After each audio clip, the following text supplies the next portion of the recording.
So my name's Roberta Keown. I've been in this sector for on and off 30 years. I've had lots of different roles, off room leader and working on the floor, as we say, director roles, consulting, training, and I've founded and now run a networking group called EYL Networks here in WA. I'm currently director at Joondalup Early Learning Centre. We're a not-for-profit service on the grounds of Edith Cowan University, and we're a 55-place service looking for that high quality and nice close-knit team.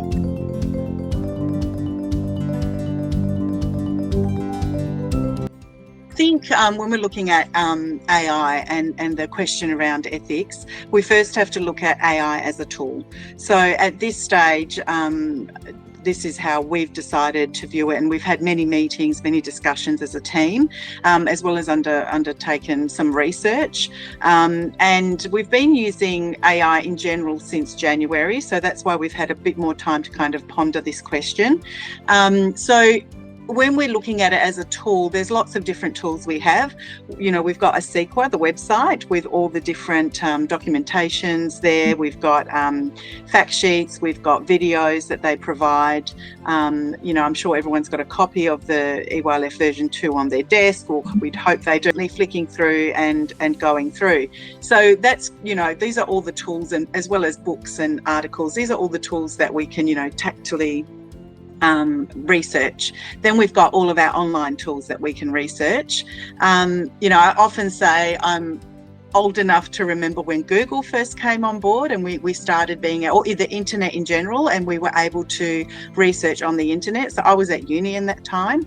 I remember my sister finished up with her university studies in '89, and they were at a point when she first started her university studies, they had to write things by hand. So certain assignments had to be written by hand. It then moved to, because there were electric typewriters were coming out, and computers had come out, so it was almost seen as this higher quality, or somehow that you were giving more of yourself to that assessment or assignment if it was written by hand. Obviously that then, by the time I started uni, moved into, we were using computers to type up and things like that, but all of our research was still done manually. Initial reaction was exactly what we're getting now with AI, which is that it's somehow cheating if you're not spending 2 days doing your research manually at the library.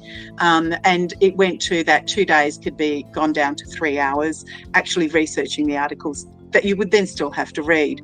AI takes it that next step further. Not only can AI find those articles for you, it might be able to summarize them. At the end of the day, for you to ethically use that, say in that example of a university assessment, it would be that you may have summarised those articles, but you would have to understand the contents enough in order to then write your assessment, because the prompts that are needed to make AI work need to be written in a certain way, which you could only do if you understood the subject matter. So that's something that if you are going to use AI to cheat and just have it write that assessment completely for you from scratch, you are not going to get a distinction. You would get a distinction though if you've got a really sound knowledge, you've done the work, and you're using AI to help you get to that next level. So the universities internationally now have started to understand that this is the new way, and their way of looking at it is, because we're going to be using AI, they're going to be looking at changing how we test that or how we can measure that the person actually does understand. And that might look a little bit different from just an assignment. We're seeing a lot of online videos having to be uploaded where people have to think on their feet, and it's quite obvious whether or not they know the content. So if we then take that and apply it to our sector, AI, and especially LoveHeart, which is linked to the EYLF and the standards, that is simply taking out us having to pick up the book, open it up and find that element of that standard. A lot of other platforms that have been available for 5-6 years, the EYLF is a drop down.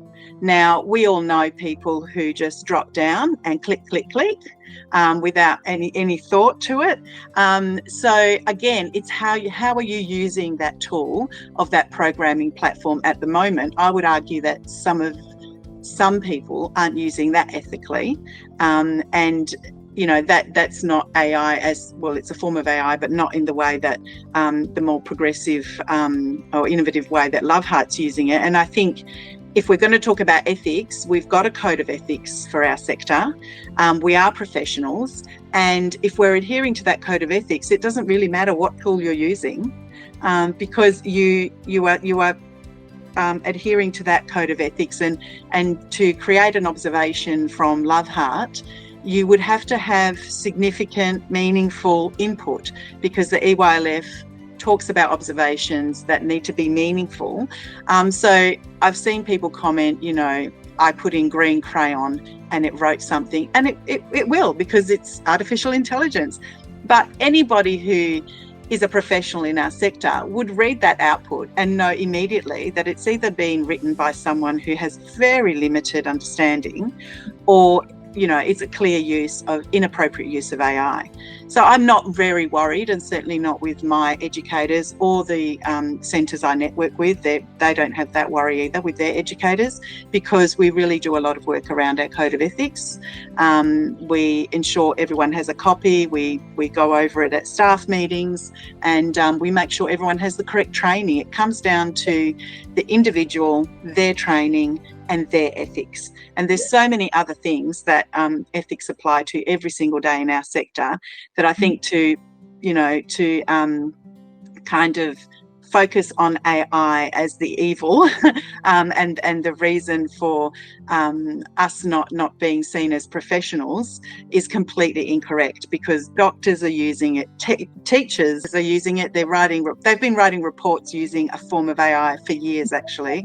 So summative assessments in early childhood in schools are using it, high schoolers are using it, as we already stated, universities, so the people being trained to be teachers are using it.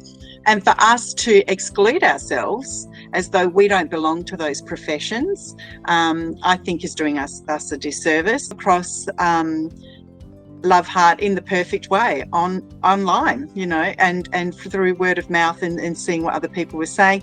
And initially I had a reaction of, well, I'm already using AI. How different could this be? I'm already, getting AI to search the EYLF. And the difference is that it understands our sector. I'm not having to explain to it. I'm still prompting, because I'm still putting in the valuable information, but I'm not having to prompt it to seek the finer detail of the EYLF and the NQS.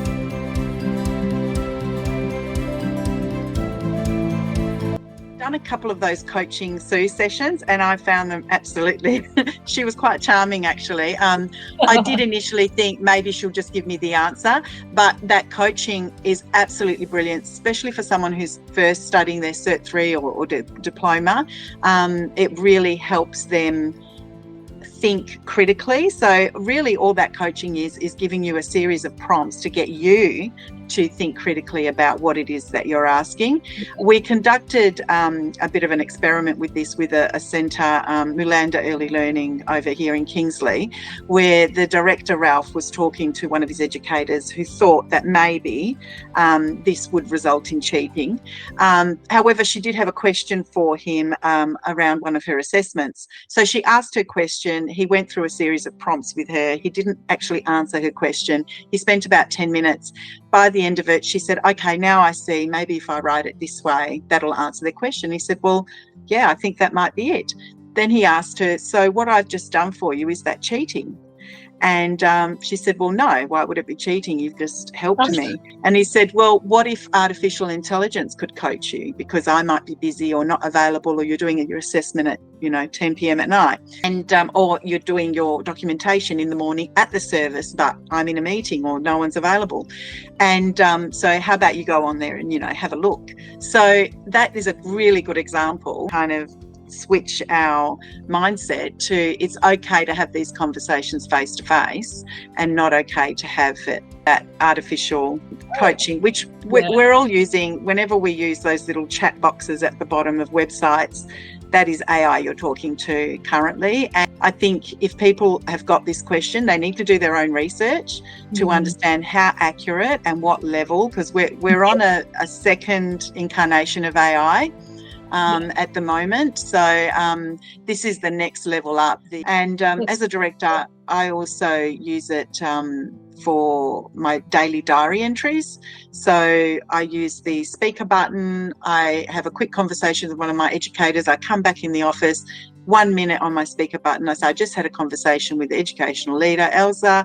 This is what we discussed. This is questions she asked. I'll be doing further research. And then it just writes the diary entry for me and links it where I need it linked. I mean, of course, I could come back, write it all out, find the links, because I don't remember them all off by heart. You know, I know there's some people who do, but I don't.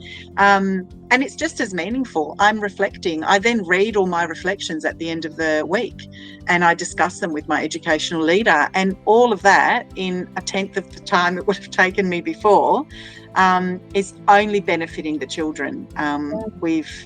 All of our reflections have made huge changes in our practices, all of them with benefits to children and families, and all with this help that we've got now, you know, and that's how we've taken it a little bit further. We have translated a lot of our documentation into different languages for parents who have very limited English.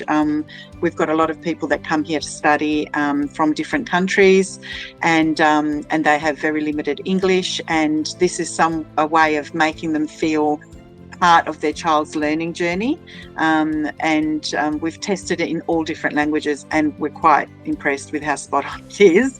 We've had great results. We had a family from China here and we translated it for them and they were just over the moon and really started to understand what it is we do here with the children. Is that type of inclusion.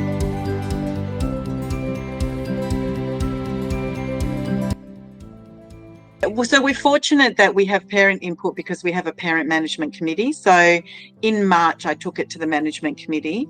We had a few questions around it. I sent them the links of what we were using. And the feedback was, you know, we have a mixture of professional people, tradespeople, all sorts of different people come from different backgrounds. And unanimously was that this was something that was interesting. And if it was going to aid the educators and you know, reduce their stress levels, then this would be something to look into. We discussed it as a team and developed a letter to parents as well as a very brief kind of policy around it. And obviously the policy is going to be changing because this is changing quite quickly and there's new updates all the time. So we're going to be updating our policy.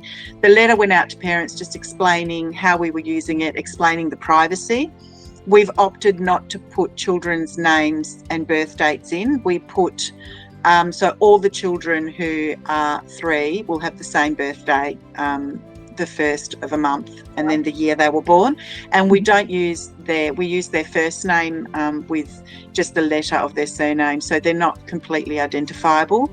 It is good to put an age because it helps when you're writing your observation. We also had a parent forum. We've had 2 so far where parents are able to ask questions. So a lot of parents thought that maybe we would be on our devices all day with this. And we actually explained that it's less because we are able to do, you know, it cuts out 2 to 3 hours of actual documenting. So actually we're spending more time with the children. So that was a fear that was alleviated. But yeah, look, we put everything out to the parents and we have regular surveys, digital surveys as well as paper surveys, conversations, forums, and just letting them know what we're doing. So with all the new updates, we'll let parents know we now have access to different languages. You know, we now have a coaching. There's coaching on there for our educators.